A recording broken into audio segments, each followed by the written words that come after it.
आंखें बंद करिए और इमेजिन करिए कि आप स्टेज पर हैं। ऑडियंस बहुत एक्साइटेड है, आप काफ़ी स्मार्ट लग रहे हैं, कॉन्फिडेंस तो नेक्स्ट लेवल पर लेकर चढ़े हैं, लेकिन टॉपिक आपका एकदम बेकार है।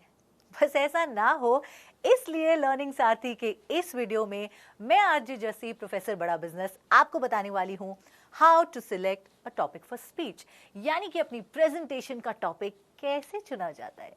आपकी स्पीच का टॉपिक चुनना आपकी स्पीच का सबसे अहम हिस्सा है। If you get this right, chances है कि बाकी सारी चीजें अपने आप अलाइन कर जाएंगी। और एक सच बात बताऊं, अक्सर लोग इसी में गलती कर बैठे हैं। एक मुहावरा है ना, ऊंची दुकान फीका पकवान। मान लीजिए एक बेकरी है, कई बार होता है मेरे साथ दिल्ली में, कोई रेस्टोरेंट है, ये बड़ी बड़ी होर्डिंग्स लगी रहती हैं, आप ऑनलाइन जाते हैं, लोग उसकी बात कर रहे हैं, उसके उसके खाने की बात कर रहे हैं, और आप एक्साइटेड हो गए, आपने हर जगह ऐड देखी, रेडियो पर सुना, आप चले गए, लेकिन एक्चुअली में जो खाना था ना, मज़ा ही नहीं आया। ये ना हो, इसलिए अपनी स्पीच का टॉपिक सही चुनना बहुत बहुत इंपॉर्टेंट है। Number 1, purpose of speech. Speech का टॉपिक चुनने से पहले ये पूछिए अपने आप से कि मेरा गोल क्या है, मेरा उद्देश्य क्या है। किसी भी स्पीच का जनरल उद्देश्य क्या है, ये जानना बहुत ज़रूरी है।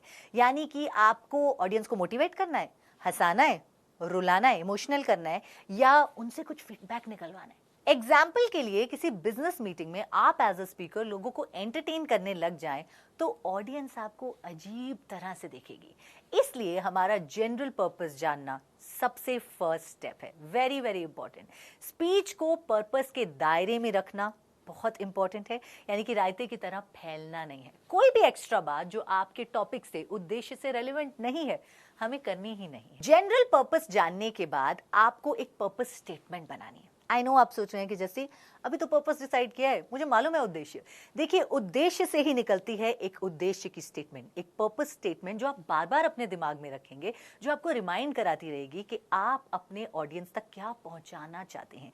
मान लीजिए आप एक सेल्स पिच कर रहे हैं, तो आपकी पर्पस स्टेटमेंट हो सकती है कि इस सेल्स पिच के बाद हर इंसान तकरीबन 5 कस्टमर्स तक ये पिच पहुंचा पाए। Purpose statement. अब आते हैं कि राइट टॉपिक कैसे चुनना है। एक पब्लिक स्पीकर अपने फिजिकल अपीयरेंस से भी ज्यादा जाना जाता है अपने कंटेंट